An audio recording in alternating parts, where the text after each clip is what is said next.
Hi, friends. Welcome, everyone. This is John Kempf. I'm here with a good friend and an AEA customer, Cole Neese, and we're just going to have a fun conversation around the work that's happening in the field, the experiences that Cole is having, some of the things that he's observed, and we're just going to have a fun conversation back and forth. So, Cole, tell us a little bit about what this season has been looking like. How are your crops looking? What's been going on? It is very wet. We have had a ridiculous amount of rain, and things are having a hard time getting out of the ground. What crops are you growing? What are the crops that are happening? So, right now, we're still pretty much just corn and soybeans. We're doing a little bit of cereal rye and trying to get into some other crops, but for now, we're mainly just corn and soybeans. And when you say corn and soybean have had a hard time getting out of the ground, what have soil temperatures been like? What has moisture been like? It just keeps on raining. I mean, the ground is as saturated as it can be without having water standing, and sometimes it's had water standing. And I mean, the soil temperatures are low because we keep getting these cold rains, and Yeah. yeah, the seed just How, wants to how sit there. long how long has that been true? I mean, my goodness, it's June 16th. Over 2 months. it's Wow. it's been rough. And for people who are catching up, where are you located geographically? I'm in west central Indiana, kind of east of Terre Haute. Okay. Yeah, I'll be out there at the end of this week in that general area at Jason Malk's place. Yep, I will be there as well. All right, I'll look forward to seeing you there. Yeah, he's been reporting a little bit on X on what he's seeing with all of the rainfall, and it'll be quite interesting to see what the wheat looks like at the end of this week, if he ends up taking it off or not with what he's doing with his relay cropping. I'm pretty intrigued to see what that looks like. Yeah, that will be very interesting. Yeah, yeah. So I'm curious. Cole, our historical experience has been that um, these these biological this biological approach to agronomy does it outperforms mainstream agronomy whenever there are extremes, when it's extremely wet, extremely hot, extremely dry, extremely cold. All those scenarios, when there are big wins from the additional resilience. But the one that I think is probably the most difficult is extremely wet, because biology does not like wet in soil. It's just there is a temporary shutdown when I actually think, from what we've observed, that biology continues to thrive more and better in soils that are frozen than they do in soils that are wet. I would kind of tend to agree with that after some of my experiences last year. We were similarly wet last year and had some cover crop residues that we had a little too much biomass on top and kind of had a mud layer. We don't really have the infiltration and aggregation to get the water away from it yet, and had similar rains. And after we planted, and it was definitely pretty muddy for a long time and didn't dry out very well from that cover crop residue being a little extreme. Yeah. So in those environments, of course, this can lead to compromised root development and not having great root systems later in the season. How do you compensate for that as the season goes along and as plants could grow later in the year? Uh, I guess that's a good question for you. I I think we helped it quite a bit with the foliars, but it was pretty rough not having that good early root development. What responses have you observed from the foliar applications? Uh, I mean, I can't say that we've seen just insane responses, but it seems like there's always a response to some extent.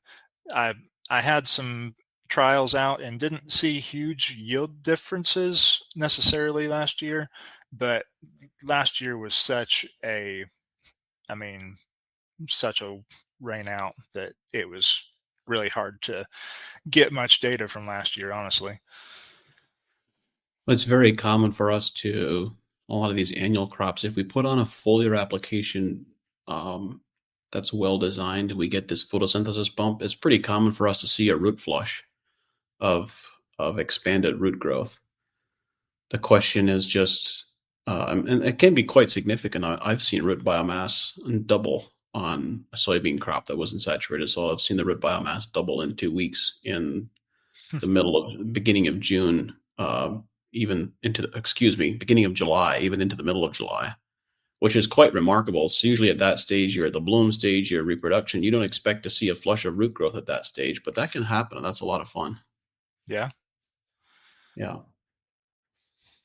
Cole, one of the things I wanted to chat with you about is I wanted to get some perspective on your historical use of Accelerate. I know that Accelerate on beans is one of our more popular and more widely known applications just for the crop response that it produces.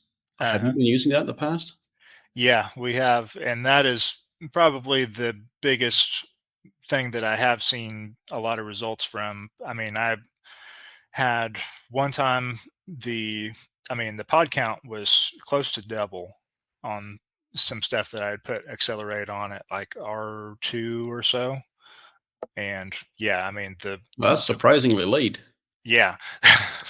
Wow. Yeah, the pods just kind of exploded after that. There wasn't necessarily a huge yield bump, but I think that it was kind of low on K Yeah, towards the that'll end, do it. and I think it just had some, pod drop. But It's very common. I've for years I've said that putting on a foliar application of Accelerate, getting 50% to 80% more pods on soybeans is that's easy. That's like it's turning a dial. It's so consistent. Putting on yeah, that foliar application of Accelerate, it just does that consistently. But then you have to have enough potassium later in the season, or they just either they don't fill. You get more beans that are smaller, or you drop some pods, and you just there's still that fill that has to happen later in the season. But if you think about what that means, 50% to 80% increase in bean count per plant, when you can succeed in closing on that and delivering on that, filling it all out to the end of the season, that's a significant yield bump. yeah. I mean, that's the thing with last year. We had that big bump in the pod counts, but then we had no rain in July and August to fill them. I So I see. mean, that was the big part of last year our yield was really limited by the amount of rain that we had. I feel like that was the main limiting factor was that we were so wet early, didn't have good root structure development, and then turned off so dry late that it was just kind of a lost cause. Yeah. Yeah. And you also applied that at R2, which has me over here scratching my head a little bit. What Yeah, happened with that? it was a little late. Uh, Do you have any experience with applying it earlier? no, not yet. I'm gonna do that this year, but What application rate did you apply at R2? Now I'm curious, like how much did it take to produce that kind of result? I want to say that was 3 quarts per acre. Okay, that's not bad at all. That's quite responsive. Yeah, yeah, it was one of those kind of whoa moments. What did your overall rainfall in July and August end up being? Uh, I mean, the middle of July, I want to say we got like 2.5 inches or so, and then no appreciable rainfall after that. It was like maybe a tenth here or there that would keep the corn from curling for a day. it Wow. was it was rough. Yeah. Yeah, those sound like challenging conditions. What did your final harvest end up being? Uh, I'd rather not say the yield, but it it was pretty bad. It was the worst we've had in a long time. Yeah. Yeah, those are some challenging conditions. My goodness. So, what are you going to be doing differently, or what do you hope to do differently in the future? Have better weather. Yeah, I mean, we learned a ton last year, and just kind of building off of those things that we learned, and moving forward this year, and hoping for a lot better outcome. But Yeah. So, Accelerate has this historical pattern. I mean, it's one of our most popular applications because you can put on this foliar application. There's a lot of plants. It responds, soybeans respond very strongly, tomatoes, cotton responds very strongly. Basically, any crop that blooms and pollinates for an extended period. So that kind of, we don't get similar responses or not as consistent responses with corn and small grains and so forth. But for these crops that bloom and flower for an extended period of time, we tend to get these very large crop responses with Accelerate. What other things have you done or have you worked with or observed where you've observed a similar response, similar degree of response? Um, just as far as responses from foliar applications. Foliars or seed treatments or anything else that you've tried besides drain tile and irrigation? So we had a huge response last year from BioCoat Gold. We had some corn that we um, did a trial, and it was in our conventional system, and it was BioCoat Gold versus no BioCoat Gold, um, and it we didn't get a scale cart or anything like that to be like perfectly accurate. So I wouldn't say that these are perfect numbers, but we had something around a 13 bushel response according to the yield monitor. Obviously, it's not, uh, you know, perfectly accurate Was that yield. across multiple fields? So that was just in one field. We didn't really do a whole lot of replications, so that was just one field. But yeah, and going off the yield monitor, like I said, so it's not great data, but that's just what we've seen, and we went, oh, we're going to put BioCoat Gold on everything. But Yeah. Yeah, we've actually I guess I had Joe on the podcast earlier this year, but what we've seen so far, BioCoat Gold is producing those that level of yield result, 5 to 15 bushels an acre, pretty consistently, about 80 to 85% of the time. yeah, Depends a bit on region. Some regions is actually higher than that. I haven't seen any regions yet where it's less than that, which is it's quite remarkable for a biological. yeah, yeah, and that was an extremely stressed field. I mean, the overall yield was really low, so then that much response was even bigger of a deal. But it, yeah, it was a field that was planted late and had all the stress in the world. So I Yeah, think the mycorrhizae really helped with that. yeah, it's a challenging environment.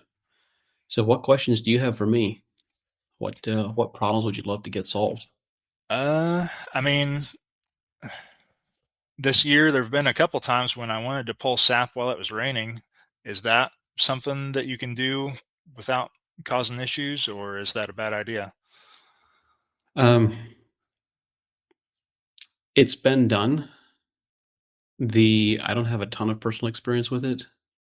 I would say I would be more open to it on larger leaf crops, which you're doing fairly good with the corn and soybeans. But we've had situations where it was just wet for an extended period, or where there was a heavy dew in the morning, and just consistently when they're pulling samples. And so the common protocol is to layer the leaves in with paper towels and to just layer them in with paper towels for as you're in the collection process and as you transport them back to the office or wherever your shipping destination is, shipping location is, and just to dry them out as much as possible and to get the moisture off the leaf surface as much as possible. Uh-huh. So even with that, I have this. Um, I mean, it seems you could expect that there might be some slight variation in nutrient levels that you might get a little bit of water into that sample, but so far we haven't. I'm not aware of any significant data variation coming from that. So that's the way a lot of growers are doing it. All right. What about so like I'm one of the things that I really have trouble with in the regenerative program is figuring out how and when to do herbicide. What is the most and least damaging stages on corn and soybeans to do herbicides as far as for them to be able to metabolize that and not have it affect your yield and things as much in your biology? I don't know the answer to that question, Cole. Probably there is Um, no good time. Well, I'm sure there probably is a better time, and there probably are better modes of action than others, but I've not focused deeply on understanding how those various modes of interaction interact with the plant's metabolism and what the ideal times would be. I mean, I just the zones in the case of a corn plant, the time periods when you can mess up or have the greatest impact on reproduction is between germination and what is it, V6, I think. That's when you have the most potential negative impact. But the question is, can you rely all on pre-emerge and after that application, or what impact does pre-emerge have during that time period? I don't know. I don't know the answers to that question. It's interesting to me. Um, when I had Frank Dean on the podcast and what I've learned, it's in when it's possible, I like to see foliar applications of nutrients being mixed in the same spray tank with the herbicides. It's known quite well that in the case of Roundup, for example, if you can apply a chelated manganese, cobalt, zinc, etc., in the same tank mix with the glyphosate or shortly thereafter. If you're making two passes, you can do it shortly after. And there is no question that there are significant positive crop responses from that because the glyphosate will strip out some of those elements from the crop, which you are then immediately replacing. And there are observable yield responses and quality responses from that. Um, the question is just what other what are the nutrients that other herbicides are impacting, and can we mitigate that by combining an herbicide application with a nutrition application? And I would suggest that's probably the way we need to be thinking about it. Yeah, I had wondered about that. I mean, it sure would be convenient to do foliars with the herbicide, but then you get into, the herbicide needs to be applied in the middle of the day. The foliar, it'd be better Yeah. for it to stay liquid on the leaf longer. So how does that interplay work? Well, the key is that you want the droplet to remain liquid on the leaf surface as long as possible. And generally, I mean, there's variation, of course, depending on the part of the country and everything that you're in, but um, the those droplets will tend to remain liquid on the leaf surface much longer during the springtime when you're doing most of your herbicide applications in May and early June than they will in July and August and September. So I don't know. It's going to depend a little bit on your local context. It would be ideal, I think, to do an evening application. But also, well, let me just ask you a question. Why is it ideal to do a midday application for the herbicides? Uh, well, I mean, we're mostly doing post-emerge herbicides. Yep. So, I mean, as far as I've always understood, basically you want to have the sun dry that onto the leaf to get it to, I don't know. I guess thinking of it in a foliar context for best best absorption, then I guess it would make sense to do it where it would be on the leaf surface as a liquid longer. But and I think it also is to do with so like temperature inversions, you don't want to have drift Right. issues and things like that. But so that may Yeah. be the main reason. But I'm, yeah, I'm sure it, I'm sure it probably depends on the formulation. You don't want volatilization, yeah. and also there might be the concern that if it is liquid at still in the evening and you get dew formation, the dew might dilute that out and cause some of it to drop off some of your target plants, and that could be problematic. So I could see that being a possibility. Yeah, I mean, generally, we always wait to apply herbicide until the dew has completely dried off, and Yeah, you know, we're done with an hour of sun to spare at least. yeah.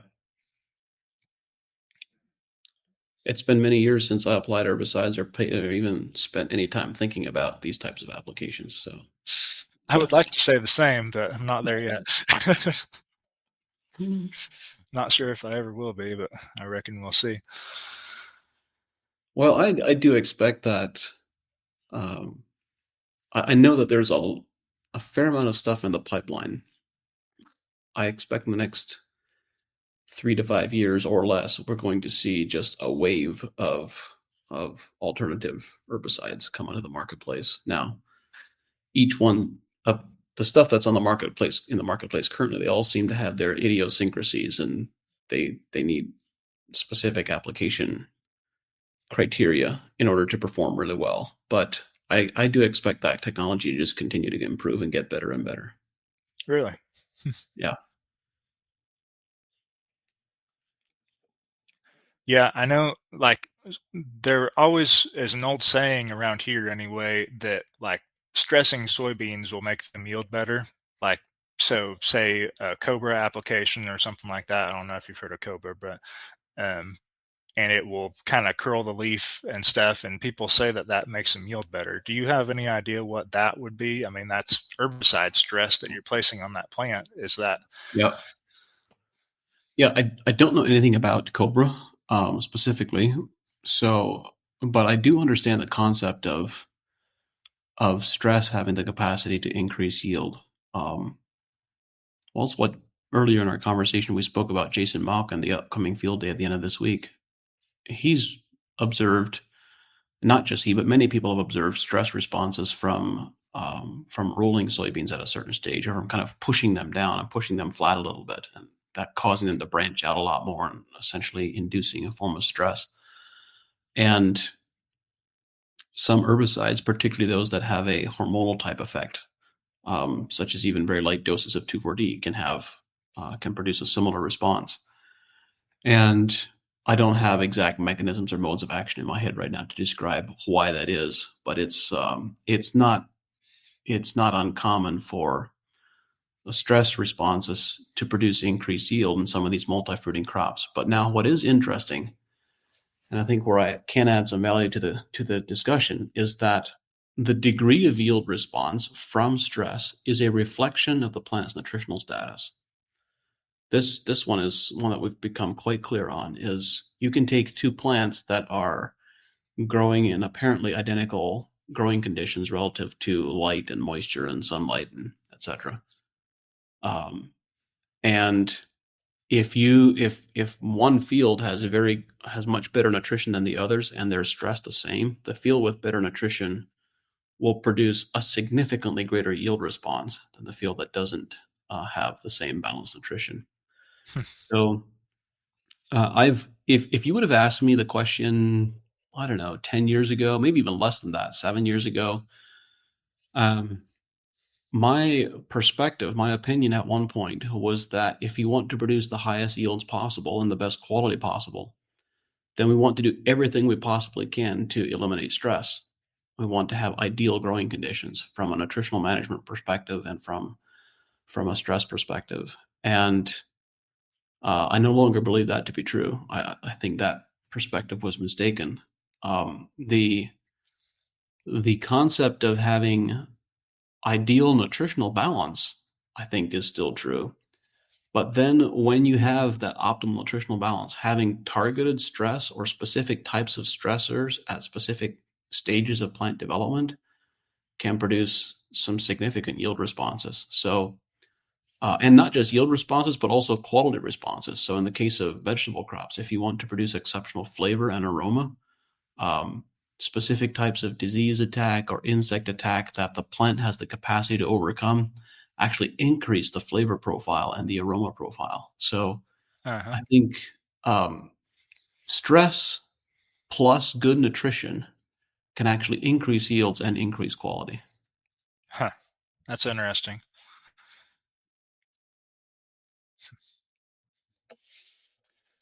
Now, speaking of stress, when it comes to the nutrition, is there anything, say, like any certain nutrient that you could really focus on to sort of mitigate the water stress that we're seeing right now? Hmm. Like, say, as a Yeah. seed coating or anything else? Well, this is one of the very few. This is one of the very few scenarios that you will hear me provide a positive endorsement of nitrate. But nitrate nitrogen actually in when you have saturated soil conditions, when you think about nitrate being NO3, it actually the contribution of nitrate actually contributes oxygen to the soil microbiome, to the root system, and to the rest of the plant as well. And so small amounts of spoon-fed nitrate can actually be very valuable in saturated soils. That makes a lot of sense. Yeah. It's one of the few places. It's essentially the places where nitrate makes sense is when um, essentially when you have extremes, with the exception of extreme dry. So extreme wet, extreme heat, and extreme cold. Nitrate can have a positive contribution in small amounts, spoon fed. And how would you go about spoon feeding nitrate? Just Well, UAN? in the scenario that you're in, where you have completely saturated soils, right now you really need a drone, don't you? Yeah. That's about the only way of getting it out there. Yeah, I'd foliar it on if I could. That'd be Yeah. the ideal. Just with UAN? I would probably use just a straight calcium nitrate if I could get it. That Calcium would be the nitrate. ideal. I I would don't know use just anything about that. I've never used that before. it's less commonly used on agronomic crops. It's more commonly used on the specialty crops, but it produces a very nice bane crop response Yeah. vegetatively, vegetative growth and root flush development, which is something you pretty badly need. Yeah. Might have to look into that. Yeah.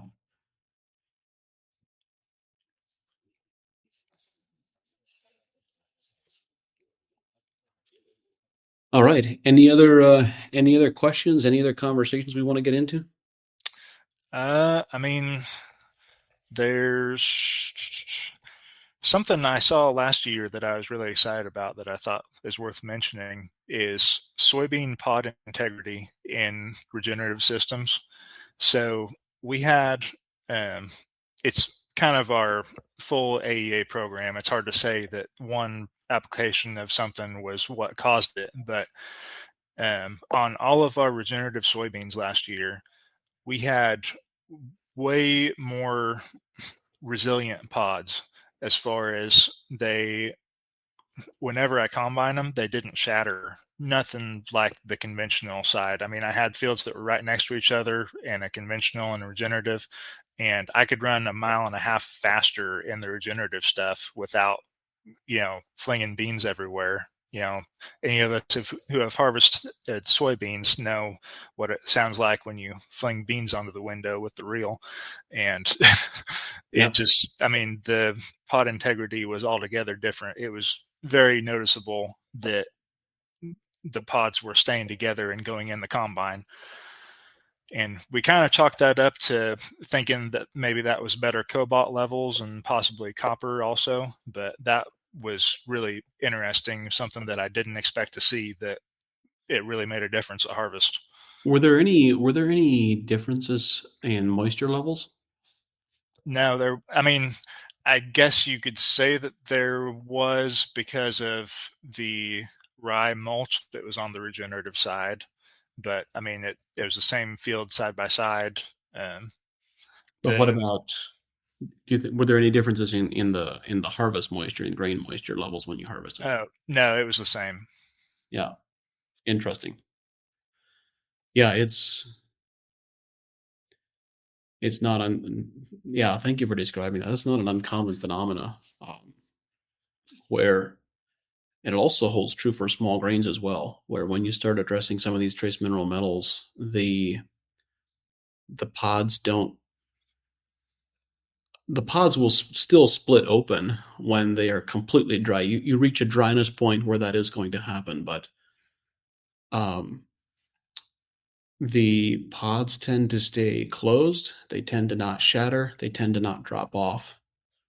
They just everything holds together a lot better with good nutrition until full ripeness. You still get to a stage with full ripeness where, it's what happens naturally. So, Yeah. but yeah, that's good feedback. It's interesting to hear that. And you observed that, was that with your first year of applications? Yeah, that was our first year of regenerative on those fields that were side by How side. many full year applications had you applied? Two. So So one with Accelerate and what else? uh, I'd have to look back. I believe that we did one of macro pack and I think it was macro. We were a little too like trying to be prescriptive last year, and so it was very custom blends to each field, and it was a little overwhelming. This year I'm simplifying things quite a bit and just kind of sticking with more of a standard program, and if we get the sat back in time to throw something special in there, then that's great. But it I have a hard time telling you exactly what we put in each foliar last year because it was so specific to whatever the sap said. Yeah, got it. All right. Well, I look forward to having a follow-up conversation with you in about another 3 months or so. And hopefully it dries out a little bit, but not too much. Yeah, as long as the rain doesn't completely shut off like last year, we should be okay. But Yeah. And you're able to get some foliars out there.